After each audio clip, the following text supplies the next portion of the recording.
In this video, you will learn how to fix your account cannot be created at this time, or you cannot create an Apple ID on iPhone. So the first thing we need to do to be able to create a new account is head over to settings. You will then need to click on general and then scroll down until you see the option for language and region.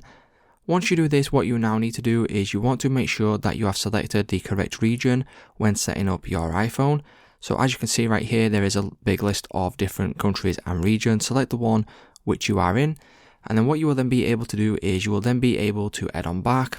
And then you will now need to head over to a browser.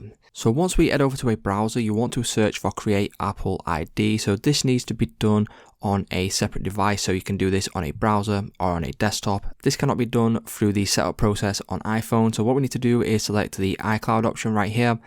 And then you want to select Sign In. Now, once we click on sign in, you want to go to the bottom and then click on create Apple account.